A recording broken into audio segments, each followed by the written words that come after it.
Let's go ahead and call this meeting to order. Can I get a roll call? Paul Anderson, Here. Clara Andriola, Present. Elise Bonkowski, Charlene Baby, Chris Cobb, Here. Andrew Diss, Jeannie Herman. Jeannie Herman, we see you on Teams. Are you here? You're muted. Justin Ivory. Here. Miguel Martinez. Here. Devon Reese. Dave Solero. Jeannie, whenever you're here, let us know. I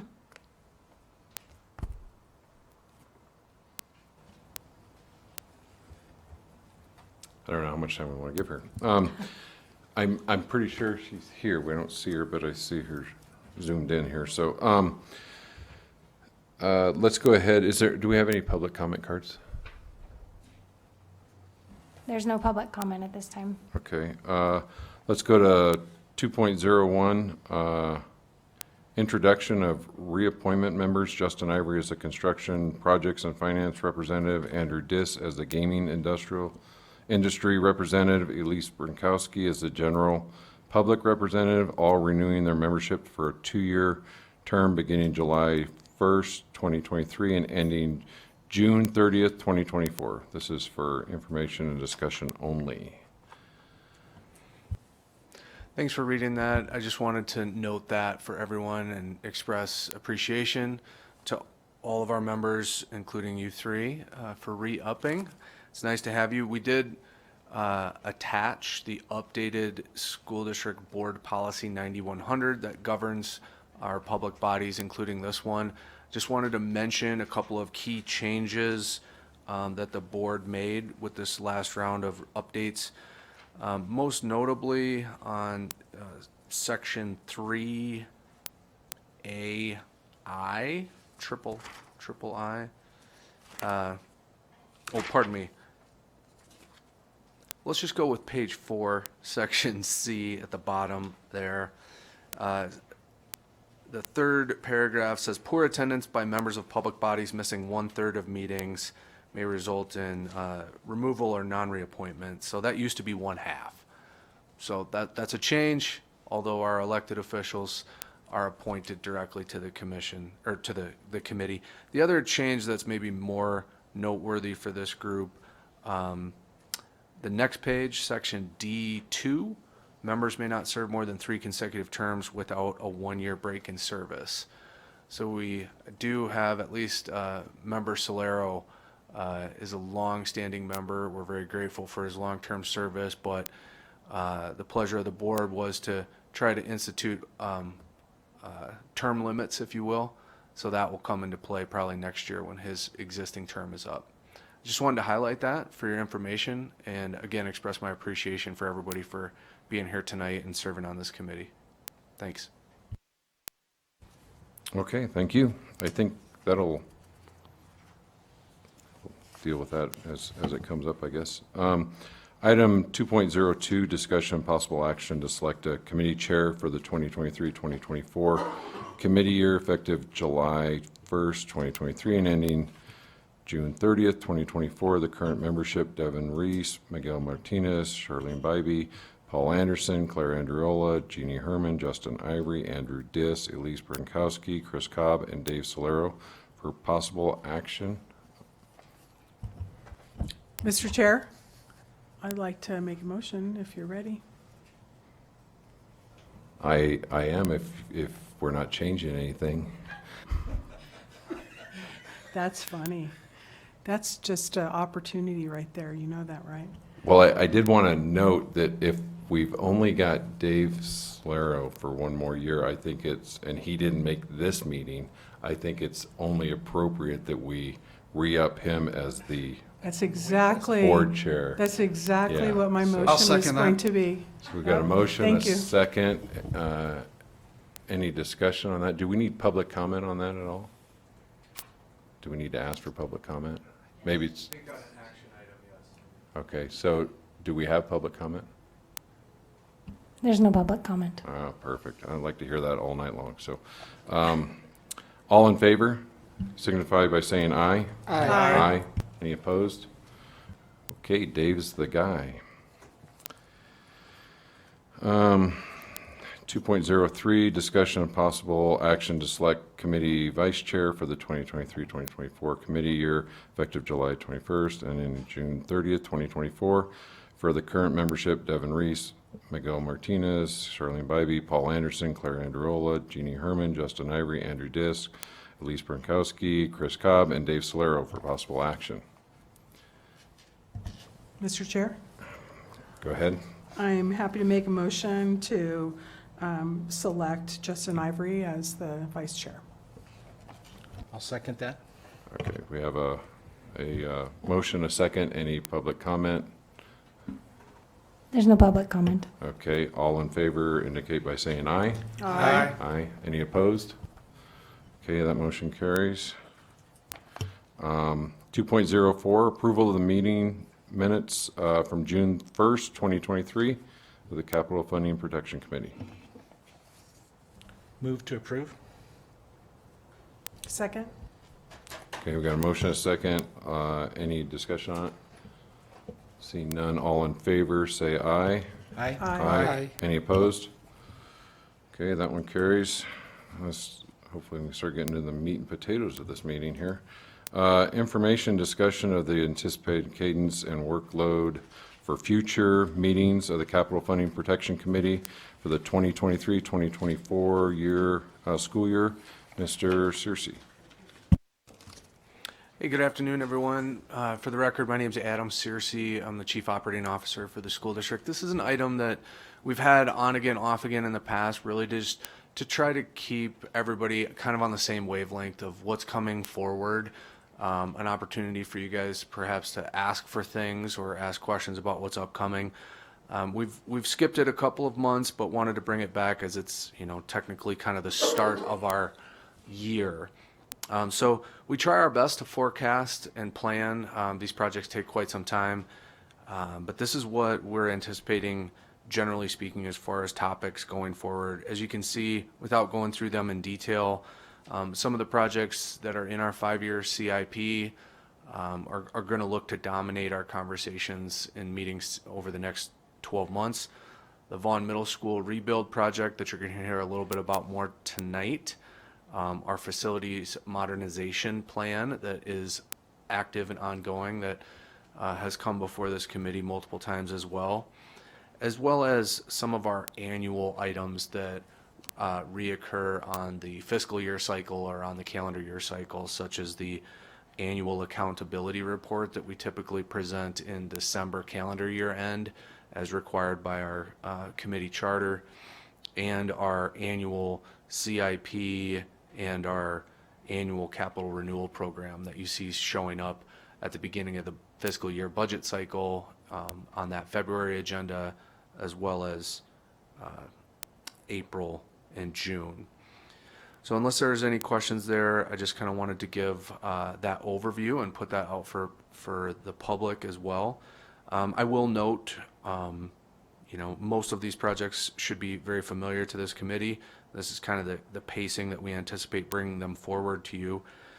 But in December, we have a presentation on external agreed upon procedures, AKA external audit, that has taken far longer than we wish or would have anticipated that it might, but it is finally underway. We've engaged with a third-party vendor, and they're working with our capital projects and purchasing department team to do the independent review of the work and hope that we can present their recommendations or report at that December meeting.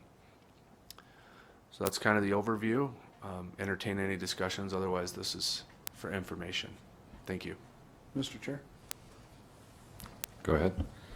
In December, is that facilities, that's possible action, is that where they're bringing a final report? You know what? That's a great point. Thank you for pointing that out. The facilities modernization plan has been anticipated to culminate at this year end. So we'll talk about that more in the last item today, but we've got a good bit more work to do over the next couple of months. We'll bring updates to you in September, but the hope is, the plan is, the schedule is that we'll have a draft final report in December that we will present to you potentially for action, with the intent that a recommendation for approval might come from this committee to the Board of Trustees, who would ultimately be charged with potentially adopting that plan and the recommendation. So, yeah, thank you for pointing that out. We do look to have, it's a plan, right? So it'll be a vote of approval, not an actual action on any specific projects. That's anticipated to come in December. Thank you. Similarly, the Vaughn project, we have for possible action in February, as opposed to the preceding updates in December, when we're just giving you progress updates. We anticipate in February that will be sufficient in design and in need of construction funding allocation in order to proceed into construction. We like to bring that a couple of times so that you're really fully aware of where the project is at and where it's going, well in advance of asking you to take action on anything of that significance. Any other questions? Okay, I think we should call a quick timeout. Looks like we got Chair Solero online now, and did we lose Member Herman? Yes, it seems that she dropped off. Okay, Mr. so Solero is online. so we still have a quorum, and we didn't miss anything there. I'm assuming timing wise, that hit okay on the last votes. We kind of rushed through. Okay, let's. Hey, Dave. Let's move on to 2.06, presentation, discussion, and possible action on the design phase funding for the rebuild of Otis Vaughn Middle School in the amount of $5.2 million, and this is for possible action. Mrs. Zimmerman. Thank you. Tammy Zimmerman, Chief Facilities Management Officer, here to present the Vaughn Middle School Replacement Project Design Funding Request. So we started this through the Facility Modernization Plan and the process that went through that, and they designated it number 1 as a priority. So we brought it ahead in December of 2022 for approval for that, and ultimately design phase funding for schematic design and design development, which will finish in August for that. This is a true replacement of Vaughn Middle School, and previously they approved $3.5 million for that design funding. Next slide.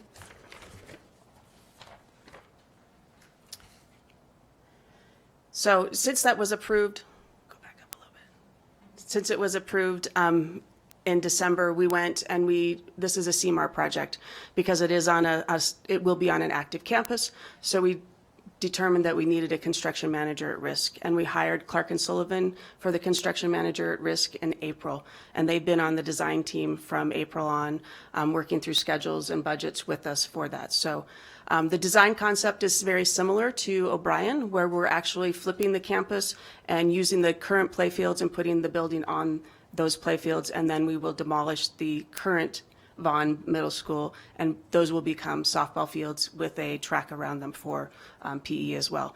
It is a little bit different configuration than than O'Brien because of the site. So it is an L-shaped instead of, I think O'Brien is an H-shape. We've reconfigured some of those parts to align with the actual piece of property that we have over there and provide parking in that. So that you can see the little depiction of that. It's an L shape now. It does face west, the front door, which is nice. The existing Vaughn faces north, which is not optimum for your front door. So we're excited about that change for it. Next slide. The design funding request number 2 is to get us into construction documents and construction administration permits. We have a cell tower that we'll have to relocate with this project that's currently on the site, so that'll be part of it. We have an agreement with Verizon to pay for that relocation because that's our choice, is to relocate it because we're rebuilding the actual new building up there. Commissioning so that they'll review documents through the design phase for our mechanical, electrical, and plumbing. Roofing consultant to review that, and our hazardous material with the existing buildings so that they can determine the materials that need to be removed and with specifications for that. So we do that in a proper manner. Next slide. So next steps. Design is intended to be completed in November of 2023. We will be coming back to the capital funding with information in December for a budget for construction, and then again in February of 2024 for a final ask for budget for that. Bidding, we anticipate early spring, and then we'll start hitting the ground running in the summer of 2024 with an anticipated completion of fall of 2026. And with that, I'll entertain any questions on that. Any questions? Yes, please. Yeah, Member Cobb? Tammy, on your design on that, that's all based on your educational specs, right? So doesn't matter, you're fitting it to a piece of property based on an ed spec. Correct. It is in line, it'll all be in line with our educational specifications that have gone through Sky Ranch, Desert Skies. We're just field fitting it to that property, but it'll have the same amenities as all the others. Okay. Couple more. So you're finishing up design, so that budget's gonna be based on a estimate between the CMAR and the design team that comes to us in December? Correct. And then you're looking for, but not doing a GMP till the spring, Till right? spring. And we're looking at right now 2 GMPs for that project. So GMP through CMAR, not an actual public bid. It won't be a public, it will be publicly Right. bid through their subcontractors, but it will be, the CMAR will navigate the bidding process for that. And we will follow NRS with that construction manager at risk bidding process. Are you guys doing any early packages with equipment? We're not doing any early packages with the equipment because we're able to, with the time frame that we have in the schedule, we're able to get that in time. It's an Okay. August of 2026 opening, and that'll be 2024, so we feel we have plenty of time to get those long lead items. If something changes as we go work through the design process here in the next couple months, we could be coming for early GMP, but I don't anticipate it. Okay. Thank you, Chair.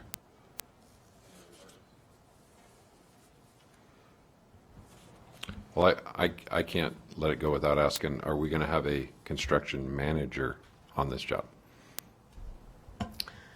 We haven't decided that yet. We haven't come across that discussion at this point, but we still have a couple of positions that are not filled in our office. So at this point, if we don't have an assistant director of construction and we don't have a couple project coordinators who are our inspectors, we may be employing a construction manager to help us due to not being able to fill those positions.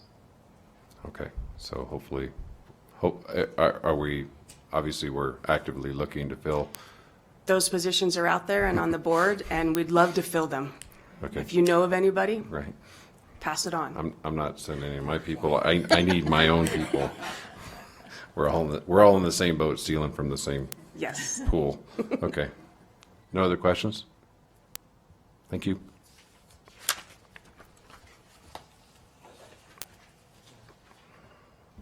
So this one is for action, Oh, yeah. and so we'll need a vote on that last piece. for the So we're funding. looking for a motion to approve $5.2 million to start the design process. Is that what we're saying? Yes. So I'm looking for a motion. Motion to approve is written, Mr. Chair. Okay. Second? Got a motion, a second. Is there any public comment on this item? No public comment. Okay. All in favor indicate by saying aye. Aye. Aye. Aye. There he is. Any opposed? Okay, motion carries. Thank you. 2.07, presentation, discussion, and possible action on the construction phasing funding for the new elementary school at North Spanish Springs, Stonebrook area in the amount of $65 million. This is also for possible action.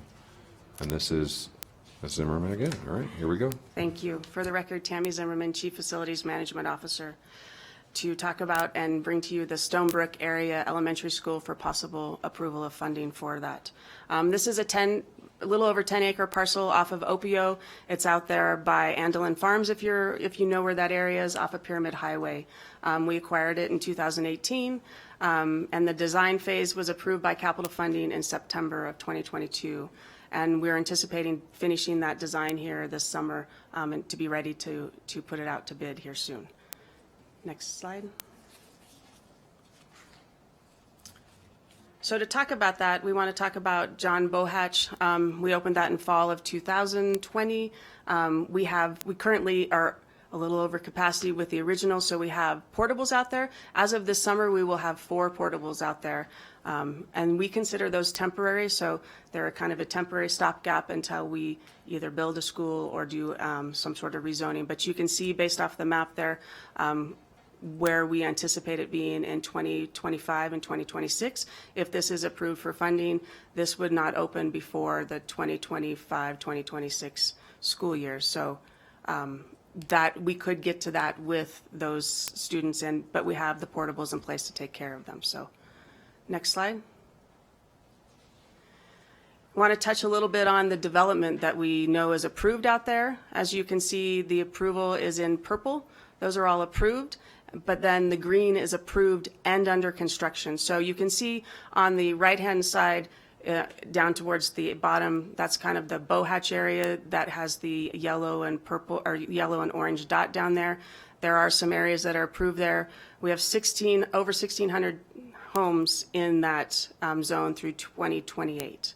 So that area is growing. But then if you go on the left-hand side, you have Hall over there. There are developments that are approved over there. And then go further up to Alice Taylor and that. On the top left-hand side, there are developments that are under construction. Go across the highway, you've got developments under the construction. I guess the punchline is there's lots of growth out there. So yes, we could rezone. That's not an optimal option for elementary timelines and timeframes for their little lives in elementary school, but it is an option, and so we will be bringing that to the board with options. But because we don't have a capital funding meeting until September, that's why we brought it to you guys today. It is a budget that we're approving. That doesn't mean it gets spent until the board approves it, but just want to put that out there. Next slide.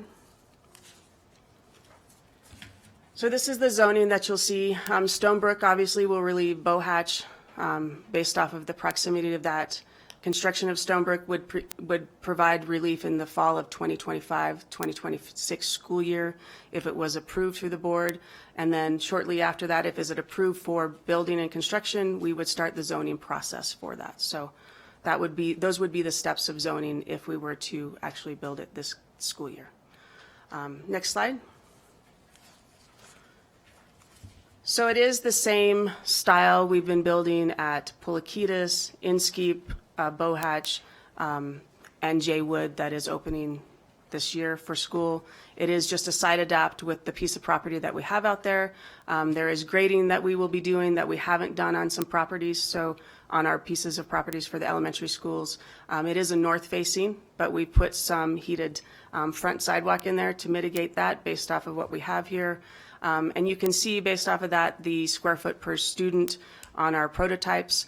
The double L, we do have a little bit more, but we provide with our education specs more spaces for them to have collaborative learning spaces, because that's how education and curriculum is delivered now. So it is a little bit more per square foot, but they are spaces that are well used and provide a great academic experience for our students. Next slide. So we'll talk about the past and proposed allocations. As you can see on the far left, construction, what was approved and actuals, they increase a little bit every year.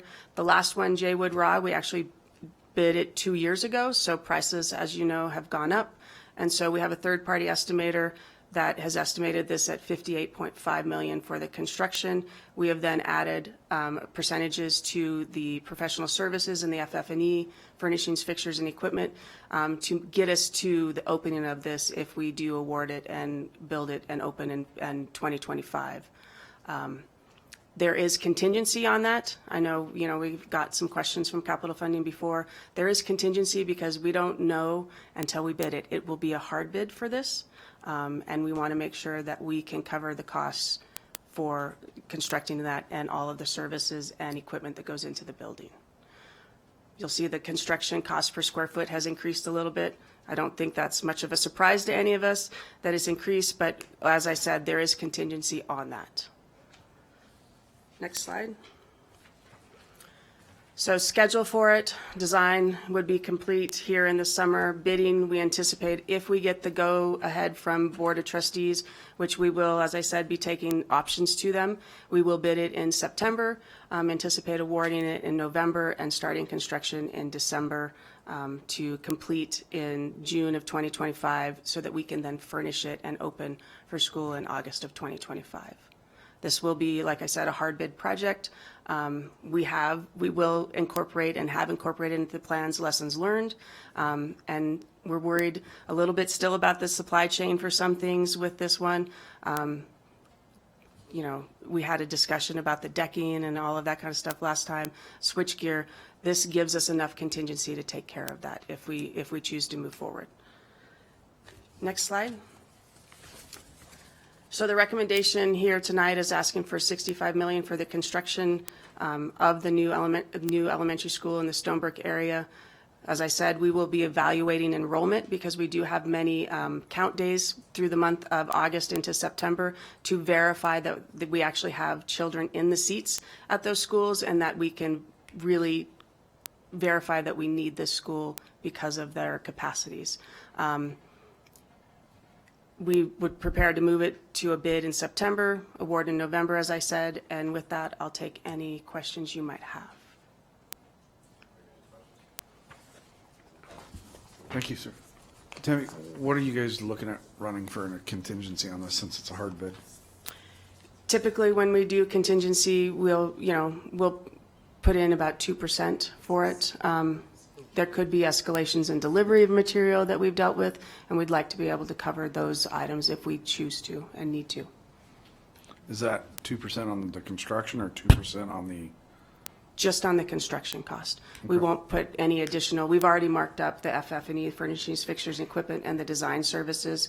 We feel pretty comfortable with where those are at, dollar-wise on there. Thank you.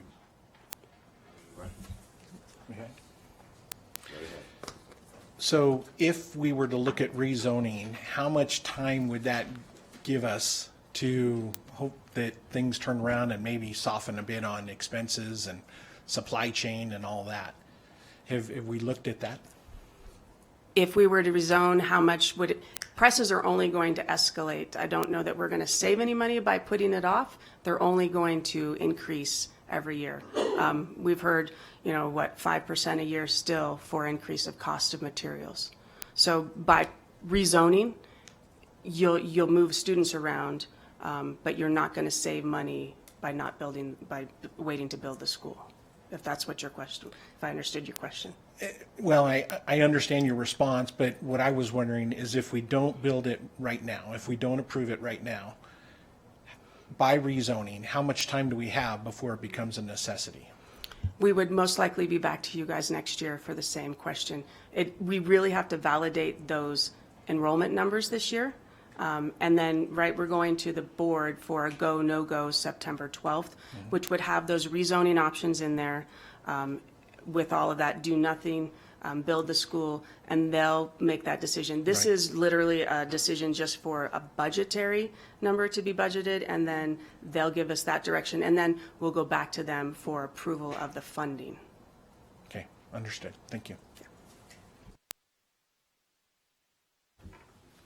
Thank you, Mr. Chair. Appreciate it. Can you explain a little bit further what a hard bid is compared to other types of bid processes? So a hard bid for us is we put it out for 4 weeks, and we have a pre-bid. General contractors who hold the correct license come to those pre-bids, and then they bid the package that we put out. If it was done under a construction manager at risk, the construction manager at risk actually solicits the bids from subcontractors. And that's the difference between a hard bid and a CMAR. A CMAR has a contingency on it. The hard bid, the contractor doesn't have a contingency on it. Yeah, I do have two more. Thank you so much. I know you mentioned that part of that development of the parcel will need some grading, so I was just curious if that was taken into consideration in the financing as well in the permitting process that needs to occur. It is part of that whole package, and that's part of why it's more, is because we have to bring in and import more dirt in order to make the grades that we need there. So it is more work. That's why it's more than some of our other ones, because they were pad ready. This one is not a pad ready site, so that has been taken into account, and that is part of the permitting that we will be doing.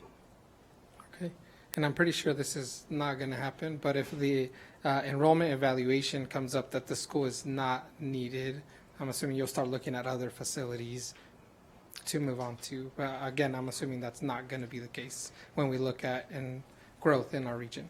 We'll evaluate that when we have the enrollment numbers that we get from the beginning of school from all of our schools out there to determine that.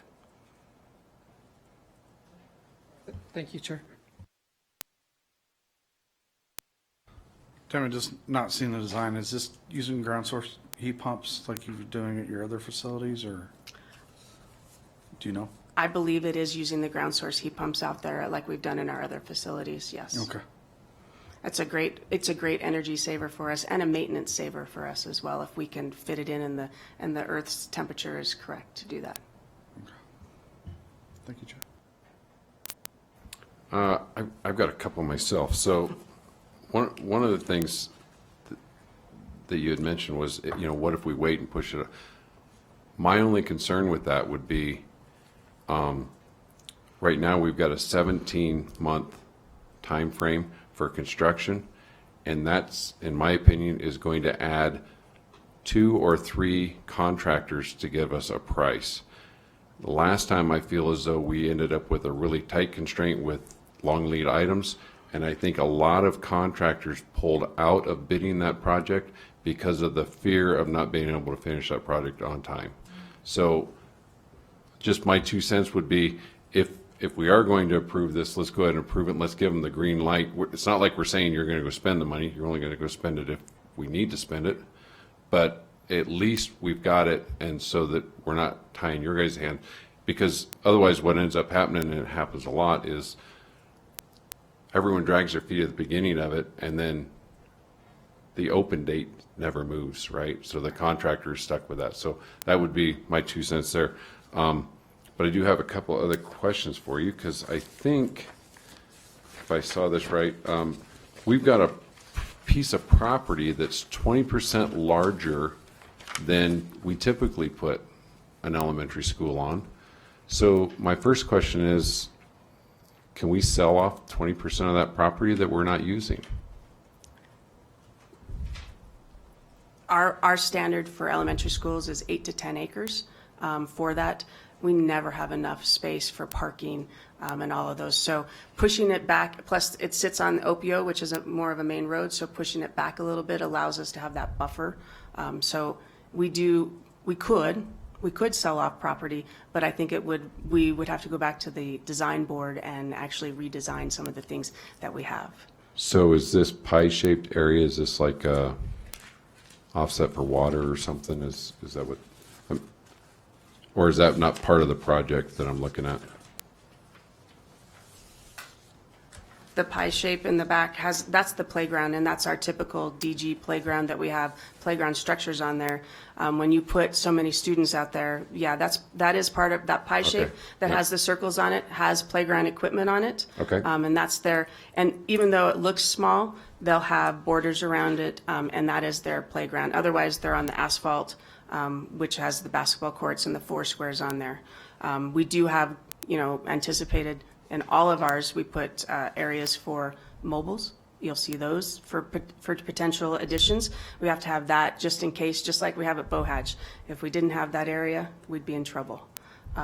So that is the playground that you're looking at. That's the pie shape. That would be for the students' use. Okay, if that answers that question. Then my final one is, I know when we first cut all the elementary and middle schools that were part of WC1, when those got cut loose, we had immediate needs. I mean, we were talking about going year-round again. We were talking about all these things that we're going to have. But now we're not necessarily in that. We're just coming to where our existing elementary schools down there are at capacity or running just over with some. But when we open this school, are we going to, I know everyone wants to go to the new school, right? That's always the given. But are we truly going to be full there, or are we going to be running, when we spread all that out, are we going to be at like 80% capacity on all these schools at that point, or how's that going to work? There'll be some room, obviously, based off of the maps that I showed for potential developments or approved developments. Those will feed in there and have room for that along with those other schools. So we have projections and we'll work on that. We can't take into account the shiny new thing, which that is, I believe it's a factor, but it's hard to actually pinpoint exactly how much that is. But that will allow some growth in those other schools and this one as well if we construct it. And I would assume it's going to also help that we have, in theory out there, we'll have 2 shiny new things. Correct. So that might help a little. And the Okay. facility modernization that will come up and bring those other schools eventually up to par with the new schools. Maybe we can spread them out and they'll all get some shiny new things. And then this $679 per square foot seems like a substantial increase to me. I'm like crossing my fingers, hoping we're not going to be anywhere near that number, because especially on a design that we have already, you know what I mean? But in the same breath, I don't want to be in the position we were at last time where we didn't have enough and then it ended up costing us a little extra money to get a school done. So, but I'm gonna take the under. It's a Officially. budgetary number, and if it's not needed, it won't be spent. So That's- it could then be reallocated, but it is a third-party estimate with contingencies on it. Okay. Same third party Different third as, party. okay, good, okay. Anybody else got any questions?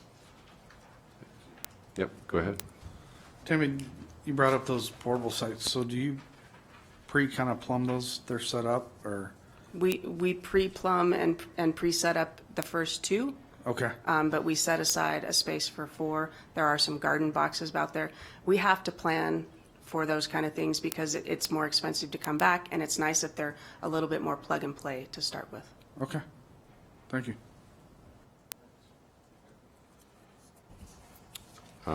Any other questions? Seeing none, do we have any public comment on this one at all? There's no public comment. Perfect. Okay, so we're looking for a motion to approve the $65 million budget on this school. So moved, and it's a budget. Yes. Thanks. Just making sure. Got a motion, a second? Second? Got a motion, a second. All in favor indicate by saying aye. Aye. Aye. Aye. And any opposed? Okay, motion carries. And I think that puts us at closing items. So we got public comment, which I'm assuming we don't have any public comment under that. There's no public comment. Okay, so I think our next meeting right now is scheduled for September 28th of this year, and hopefully we'll see everybody back at that time. Are we on 2.08? Did we skip one? 2.08. 2.08 for information only. I know Chair Solero is in transit to another location. If it pleases the committee, I would offer that we could not present 2.08 in the interest of time. Phew, I didn't, but I just absolutely blew over it. So my apologies, but yeah, if everyone's okay with that, we'll move it right on to the September. Perfect. And with that being said, we're adjourned. Hey, thanks a lot, everybody.